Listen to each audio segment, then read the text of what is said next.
RCM the Dream World, transforming lives, transforming India, where dreams come true. Come join with us. Pramod Gulati sir, Rakesh Sharma sir और हमारे perfect गुरु JS Khalsa sir को चरणों में चरण स्पर्श करता हूं। और दोस्तों, आज की इस स्टोरी में 2 पार्ट रखूंगा। आरसीएम से पहले का लाइफ और आरसीएम में आने के बाद की लाइफ। दोस्तों, मैं बिहार के नालंदा डिस्ट्रिक्ट के एक छोटे से गांव, गंगा बिगहा गांव का नाम है, बहुत छोटा सा गांव है, वहां पैदा हुआ। गांव में मेरी बचपन गुजरी। उसमें मेरे पिताजी किसान का काम करते थे, खेतीबाड़ी हुआ करती थी और सरकारी स्कूल में बोरा लेकर के पढ़ने जाया करता था। और इसी बीच में मेरे पिताजी की नौकरी लगती है। उस गांव से निकल करके 10 साल के एज में पुनः एक छोटे से शहर में गया। हॉस्टल में मुझे डाला गया कि बेटा पढ़ेगा, कुछ अच्छा करेगा। हॉस्टल में 6 क्लास में मैं गांव में पढ़ता था, लेकिन हॉस्टल में गया था, दूसरा क्लास में एडमिशन हुआ। क्योंकि 6 क्लास तक इंग्लिश की पढ़ाई होती नहीं थी, हॉस्टल में गया तो इंग्लिश की पढ़ाई शुरू हुई। तो 6 से एडमिशन हुआ दूसरे क्लास में। अब पुनः थोड़ा बहुत इंग्लिश वहां से स्टार्ट हुआ सीखने का। इसी तरह से पिताजी की नौकरी लगती है। नौकरी लगने के बाद उनकी पोस्टिंग डेहरी ऑन सोन में होती है, लेकिन हॉस्टल में मन मुझे नहीं लगा पढ़ने में। मैं भाग करके डेहरी ऑन सोन चला गया था। पिताजी को डर लग गया कि हॉस्टल छोड़ के भाग के आया है, इसको पढ़ने में वहां हॉस्टल में मन नहीं लग रहा है। तब से लेकर के मैं डेहरी में ही शिफ्ट कर गया। करते करते ग्रेजुएशन भी हुआ। ग्रेजुएशन करने के बाद जिस प्रकार से लोग बेरोजगारी के लाइन में लगे रहते हैं, मैं भी लग गया। तैयारी शुरू किया कि कुछ नौकरी, क्योंकि पिताजी कहते थे कि पढ़ना है तो पढ़ो, नहीं पढ़ना है तो जा करके खेती करो। क्योंकि मेरा परिवार 3 भाई 2 बहन, मम्मी पापा मिलाकर के 5 परिवार हम लोग हुआ करते थे, बड़ी फैमिली थी। वेतन इतना नहीं पिताजी को मिलता था कि सारी खुशियां मैं प्राप्त कर सकूं। याद है कि जब मैं इंटर किया था तो मेरे दोस्त लोग उसमें माइनिंग इंजीनियरिंग करने के लिए नागपुर जा रहे थे। तो पिताजी से मैंने कहा कि पिताजी मुझे भी भेज दीजिए। तो पिताजी का जवाब था कि मेरा 3 बेटा है, तुमको अगर पढ़ाएंगे तो और लोगों को कैसे पढ़ाएंगे, इतनी वेतन नहीं है कि सबको हम पढ़ा सकते हैं। दोस्तों, उसी समय से मुझे नौकरी वाले लोगों से नफरत होने लगी। ग्रेजुएशन कर लिए, उसके बाद अपने जो भी मेरी स्टेमिना थी पढ़ने लिखने की पढ़ाई करता था। 94 में मेरा सिलेक्शन होता है एलडीसी में। पीटी में फाइनल नहीं हो पाया। 95 में भी एलडीसी में पुनः हुआ, फिर पीटी मेंस में नहीं आया। 97 में टीचर की अपने बिहार की वैकेंसी थी, उसको भरा था, उसके पीटी में भी आया, फाइनल नहीं हो पाया। लेकिन ये नौकरी, क्योंकि पिताजी की इच्छा थी कि नौकरी करे, लेकिन मुझे तो नौकरी वालों से नफरत हुआ करती थी। कभी नौकरी के विषय में सोचता नहीं था, क्योंकि इस माहौल को मैं घर में देखा था। इतना ही देता है वेतन कि आपके हो सकते हैं कि अच्छा पेट भर जाए, लेकिन सारे सपने आपके परिवार के पूरे नहीं हो सकते हैं, जो मैं घर में उस कल्चर को देखा था। तो ग्रेजुएशन करने के बाद जब बैठा था बेरोजगार, तो एक घटना घटती है घर में। छोटी सी घटना थी कि शाम के समय में मम्मी बोली कि जाकर सब्जी ले आओ। सब्जी लाने गया, 5 रुपया मिला था उस समय। 5 रुपया में 1.5 रुपया का भिंडी लाए थे। वहीं से मेरी जिंदगी बदली, क्योंकि जब ले करके लौटा तो पिताजी बोलते हैं कि बाकी पैसा कहाँ गया, जबकि 50 पैसा की कहानी थी। भिंडी बोले कि मैं लाता था 2 रुपये किलो, तुमको 3 रुपये कैसे मिल गया। मेरा एकदम मतलब उस दिन दिल एकदम मतलब लगा कि अब क्या मैं बोलूं इनको। 50 पैसे की बात है, मैं चोरी भी नहीं किया हूं। ऐसा थोड़ा ही होता है कि जो चीज आज 2 रुपये है तो 3 रुपये नहीं मिल सकता है। और दोस्तों, ऐसा फीलिंग उस दिन हुआ कि ये कम आमदनी का नतीजा है, कि गलत भावना पिताजी को भी मेरे विषय में आया होगा कि शायद ये 50 पैसा चोरी कर लिया। ग्रेजुएट आदमी था, बेरोजगार था, इसलिए हो सकता है उनके मन में आ रहा होगा कि ये चोरी कर लिया है। दोस्तों, उसी दिन मैंने डिसीजन लिया कि लगता है कि ग्रेजुएशन होने के बाद जो बेरोजगारी की लाइन लगी हुई है, इसका असर मेरे मम्मी पापा पे है। मम्मी भी पीछे से बोल दी कि इतना बेहतर नहीं है कि तुमको पॉकेट खर्च मिलेगा। और वहीं से मेरी जिंदगी बदलती है दोस्तों।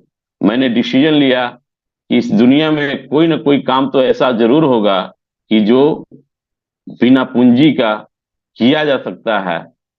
और मैंने स्टार्ट किया घर घर ट्यूशन पढ़ाना, डोर टू डोर जाकर के पढ़ाता था। अपनी कैरियर वहीं से स्टार्ट किया। उसके बाद उससे गुजारा नहीं समझ में आ रहा था कि ट्यूशन पढ़ा करके अपनी लाइफ को सेटल में नहीं कर सकता हूं, और कोई ना कोई काम होगा जिसको कर करके बिना पूंजी के किया जा सकता है। तो एक एजेंसी समझ में आई, सहारा इंडिया, उस समय अपने शहर में नाम आती थी। सोचा कि यहाँ पे आकर के अपनी लाइफ को सेटल करूं। खोजा कि हमारे सर्किल में कौन ऐसा आदमी है जो सहारा इंडिया का काम करता है। पता चला कि एक टीचर जो कि मुझे बचपन में पढ़ाए थे 6 क्लास में, वो सहारा इंडिया करते हैं। मैं उनके घर पे जाता हूँ, बोलता हूँ कि सर मुझे सहारा ज्वाइन करा दीजिए, और उन्होंने ऐसा ही किया, सहारा ज्वाइन कराया। दोस्तों, काम स्टार्ट हो गई सहारा की भी। पहली कमीशन मिली 600 रुपया। साधन मेरे पास उस समय नहीं हुआ करते थे, पैदल जाकर के डोर टू डोर जाकर के उसका काम करता था। लेकिन पहली कमीशन वहां पे 600 रुपया मिली थी। सेकेंड हैंड साइकिल में खरीदा, क्योंकि फील्ड के बिजनेस के लिए साधन जरूरी समझ में आ रही थी। सेकेंड हैंड साइकिल मैं 300 रुपया में खरीदा। उसी साइकिल से मैं अपना करियर वहां स्टार्ट किया दोस्तों। उसके बाद एक समय आता है काम करते करते कि फील्ड में ही लोगों ने, कुछ लोग का आता था कि सर आप LIC क्यों नहीं करते हैं। तो उसके लिए भी मेरे कस्टमर दबाव देते थे कि सर LIC भी करते तो क्यों ना हम LIC का काम भी आप ही से कर लिया करते। पुनः फिर मैं खोजता हूं शहर में कि कौन ऐसा DO है जो कि LIC में मुझे एजेंसी दे सकता है। खोज करके मैं DO के पास गया और पुनः LIC का एजेंसी लिया, और LIC का काम भी करता रहा। करते करते दोस्तों 94 से लेकर के 2020 तक मैं इसी दो काम को करता था। लेकिन ये दोनों काम इसलिए करता था कि अपने अपने इंडस्ट्री में दोनों अपने नंबर 1 पे थे, इसलिए मैं वहां काम करता था। तीसरा काम हमको बीच में दिखाई नहीं दिया। लेकिन एक समय ऐसा आता है कि दोनों कंपनी से करोड़ों रुपया दोस्तों मैं कमाया। किसी चीज की कमी नहीं थी, खुशहाल जिंदगी चल रही थी। लेकिन एक समय ऐसा आता है कि अपने देश में लॉकडाउन आ जाती है। लॉकडाउन जैसे ही आती है, मेरा है जी कि दिमाग काम करना बंद कर गया था। क्योंकि उस समय एक कंडीशन मेरे पास आ गई थी कि फाइनेंशियल करोड़ों रुपया तो मेरे पास थे। आज भी करोड़ों रुपया सहारा इंडिया में मेरे फंसे हुए हैं। लेकिन मेरे अकाउंट में दोस्तों, जब 20 मार्च को लॉकडाउन लगी थी 2020 में, मेरे अकाउंट में मात्र 1000 रुपया थे। क्योंकि कुछ काम ऐसा मैं कर दिया था कि मेरे अकाउंट में पैसे नील उस समय थे। वो इस पोर्टल पे बता नहीं पा रहा हूं, समय की अभाव है। और उसी 1,000 रुपया से मैंने इस आरसीएम बिजनेस को ज्वाइन किया। यही एक बिजनेस मुझे समझ में आ रही थी, इस इंडस्ट्री में ये बिजनेस लॉकडाउन में भी चल सकता है, क्योंकि मेरा तो बिजनेस जो मैं कर रहा था पूरी तरह से बैठ गया। जब लोग के पास पैसे ही नहीं हो तो एलआईसी कहां से कराएंगे, सहारा कहां से कराएंगे, ये मेरे दिलो दिमाग में फिट हो गया। और 20 तारीख से लेकर के 24 तारीख तक दोस्तों मैं टेंशन में रहा कि भाई मेरे बीवी हैं, बच्चे हैं, मेरे अकाउंट में एक भी पैसे नहीं है, कब तक ये लॉकडाउन चलेगा, कैसे मेरी जिंदगी चलेगी। और दोस्तों यहां भी मैं वही काम करता हूं, मैंने खुद का डिसीजन में लिया था कि इस एमएलएम इंडस्ट्री में ही आकर के इस लॉकडाउन में कुछ किया जा सकता है। पता किया कि इस शहर में कौन व्यक्ति है जो आरसीएम करते हैं, तो पता चला कि हमारे, चूंकि सर्किल तो सहारा का ही था, नवनीत कुमार जी हैं जो कि सहारा इंडिया में हैं, और वो सर भी आरसीएम करते हैं। मैंने सर को फोन किया, अपने गुरु नवनीत सर को, कि सर मुझे आरसीएम ज्वाइन करवाइए, मैं आरसीएम का काम करूंगा। लेकिन सर के द्वारा ज्वाइनिंग लगी, एक परेशानी आई मेरे साथ दोस्तों। सर को कहा कि सर प्रोडक्ट तो आ गया, प्लान क्या है आरसीएम का। सर ने कहा कि सर मैं तो आरसीएम ज्वाइन किया हूं, आरसीएम करता नहीं हूं, मुझे प्लान आती नहीं है। दोस्तों थोड़ा सा उदास तो मैं हुआ कि अब क्या होगा भाई। दोस्तों उसी दिन मैंने डिसीजन लिया कि ये बिजनेस मेरा है। अगर मेरा अपलाइन सहयोग इस मार्फत नहीं कर पा रहे हैं, क्योंकि ये भी नए थे, सिर्फ ज्वाइन किए थे, काम नहीं करते थे, प्लान सर को नहीं आती थी, लेकिन मैंने दोस्तों डिसीजन लिया कि ये बिजनेस मेरा है। यूट्यूब के माध्यम से प्लान को सीखा, और इस लॉकडाउन में काम करना थोड़ा सा मशक्कत वाली बात आ रही थी। मैंने एक डिसीजन लिया कि खुद प्लान सीखना है और अपने लोगों को खुद बताना है, क्योंकि बिजनेस मेरा है, मुझे सीखने की जरूरत है।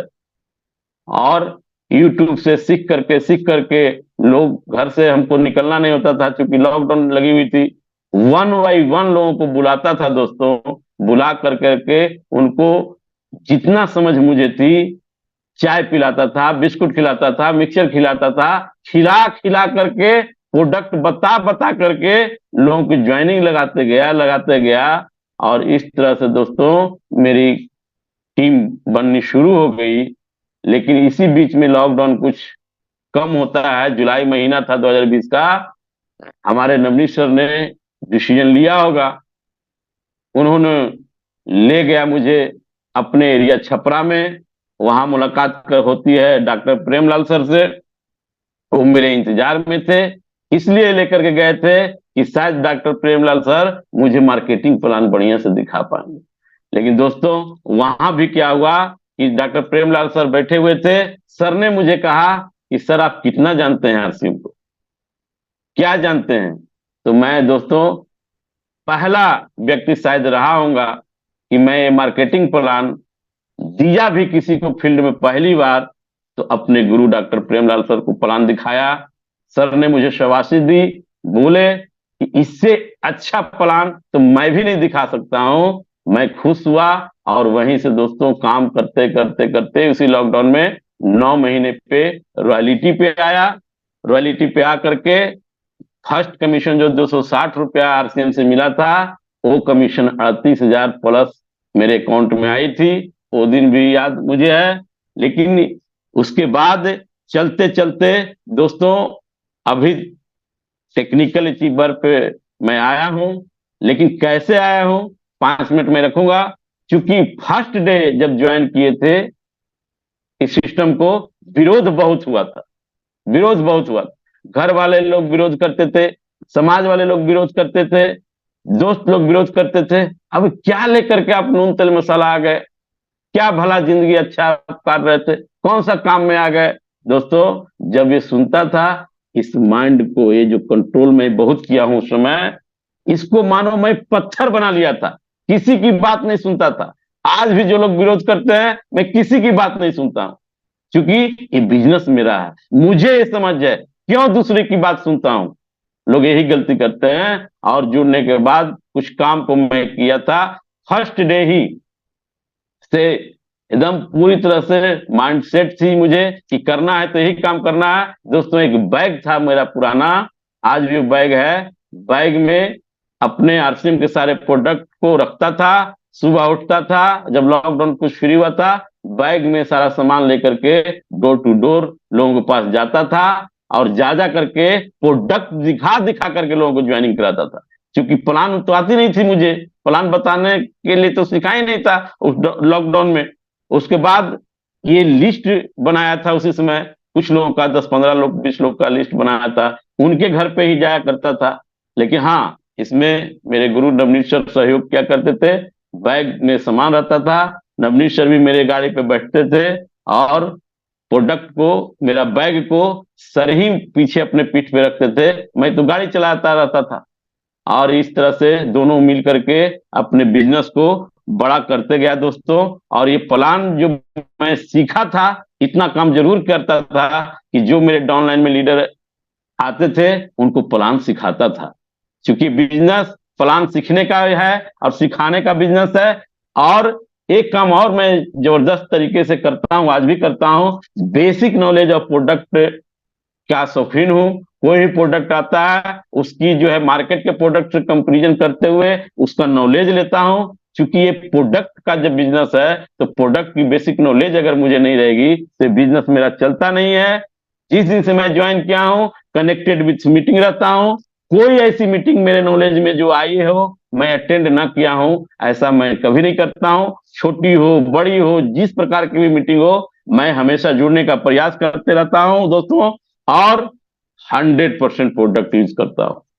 जिस दिन से मैं जुड़ा हूं, बाजार के प्रोडक्ट से नफरत करता हूं। केवल प्यार मुझे है तो आरसीएम के प्रोडक्ट से प्यार है।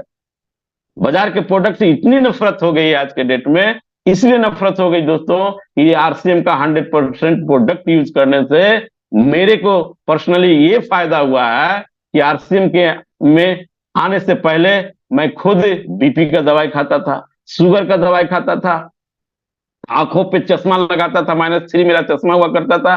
दोस्तों, 100% प्रोडक्ट यूज करने का नतीजा आज ये हुआ है कि शुगर का दवाई बंद हो गया, बीपी का दवाई बंद हो गया, आंख पर से चश्मा उतर गया है दोस्तों। तो क्यों मैं बाजार के प्रोडक्ट खाऊं भाई?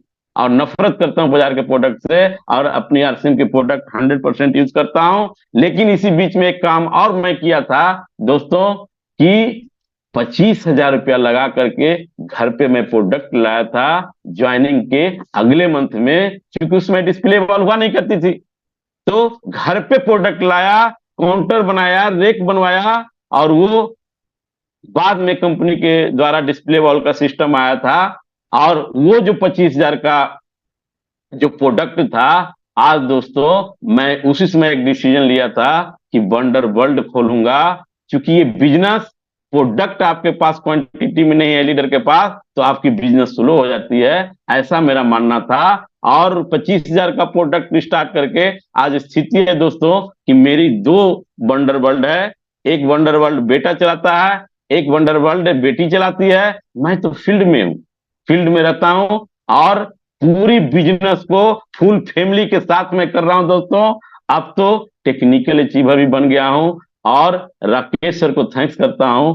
मुझे लगता है कि गुड मॉर्निंग का ये जो मिरेकल मॉर्निंग जो राकेश सर के द्वारा हम लोग को मिला है, रामबाण है अपने टीम को डेवलपमेंट करने के लिए। अभी तो पार्टी शुरू हुई है, अभी तो टेक्निकल के बोर्ड रूम में इंटर किया हूं। मुझे लगता है कि ये साल 2024 मेरे जीवन का स्वर्णिम साल ये रहेगा कि बड़ी बड़ी कामयाबी इस बिजनेस के माध्यम से मुझे मिलेगा। और मेरे टीम जो है दोस्तों, इस टीम में भी मेरे डाउनलाइन में अगले 9 महीने में मैं जब रॉयल्टी अचीवर बना था, मेरे अगले डाउनलाइन जो हैं संतोष शर्मा जी भी रॉयल्टी अचीवर अगले 9 महीने में बन गए थे, शैलेंद्र सिंह भी रॉयल्टी अचीवर बन गए थे। इस तरह से टीम का सहयोग मिलता जा रहा है, और अपलाइन का भी सहयोग मिलता रहा है। मैं कभी भी कंजूसी नहीं करता हूं, अपलाइन का सहयोग लेने का और डाउनलाइन को सहयोग करने का। इसी मंत्र के साथ दोस्तों मैं अपने बिजनेस को बड़ा करते चला जा रहा हूं। पता नहीं ये कारवां कहाँ रुकेगा, आप मत रुकना। लोग रुक जाते हैं थोड़ी थोड़ी बात पे कि कभी प्रोडक्ट ठीक नहीं है तो सीनियर ठीक नहीं है, ये ठीक नहीं है, कंपनी ठीक नहीं है। इस विचारधारा से बाहर निकलिए, सब कुछ अच्छा सोचिए, निगेटिव सोचना नहीं है, निगेटिव लोगों के बीच में रहना नहीं। मैं कभी निगेटिव लोगों के बीच में बैठता नहीं। अगर कोई बात भी होती है दोस्तों, मैं निगेटिव लोग अगर बात शुरू करते मैं यहां से हट जाता हूं। क्या डिस्कशन करना है, ये बिजनेस मेरा है। जब आप ही कोई बिजनेस का प्रोडक्ट अच्छा नहीं लगेगा, सीनियर अच्छे नहीं लेंगे, कंपनी अच्छे नहीं लेंगे, खा को अच्छा कर पाइएगा। ये मेरा मानना है दोस्तों। इसी मंतव्य, चूंकि समय सीमित है, मैं कोशिश करूंगा पोर्टल पर बैठे अपने गुरु राकेश सर को आश्वस्त करता हूं कि सर ये मिरेकल मॉर्निंग मेरे जीवन में भी मिरेकल करेगा और हो सकता है इसी साल बढ़िया आपको रिपोर्ट दूंगा। और एक नया मिशन हमको जो मिली है प्रमोद गुलाटी सर के माध्यम से कि अगर बड़ा करना है, आउट ऑफ स्टेशन को बड़ा कीजिए। और इसी मिशन पे मैं दोस्तों हर महीने 1 तारीख को मैं घर छोड़ देता हूं, 15 से 20 दिन घर से बाहर रहता हूं। अभी के डेट में मेहनत कर रहा हूं, आज भी हूं तो घर से बाहर हूं, पटना में हूं, कल मधुबनी में रहूंगा, परसों सुपौल में रहूंगा। इस तरह से दिन जो है प्रतिदिन नए नए शहर में गुजर रहा है मेरा। और कोशिश ये है इसी साल राकेश शर्मा सर को एक बड़ी पिन दे करके गुरु के चरणों में समर्पित करूंगा। Thank you. जय आरसीएम। पारस मौर्य सर कि आपने समय दिया। Thank you sir, thank you. बहुत ही स्टोरी आपकी शानदार रही। दूसरा सबसे जानदार शानदार आपका मैसेज रहा कि हम लोग जिस बिजनेस में है, दुनिया का सारा काम बंद हो सकता है, लेकिन कपड़ा पहनना, नहाना, नमक खाना, चाय पीना, ब्रश करना, ये कभी नहीं बंद हो सकता। आदरणीय व्यूअर, इस वीडियो को अंत तक पूरा देखने के लिए आपका धन्यवाद। पर यदि अभी तक आपने अपने इस favourite YouTube channel RCM the dream world को सब्सक्राइब नहीं किए हैं तो कृपया इसे जरूर कर लें और घंटी के बटन को ऑन कर लें ताकि हर अपलोड होने वाली वीडियो की सूचना आपको सबसे पहले मिले। RCM the Dream World, transforming lives, transforming India, where dreams come true. Come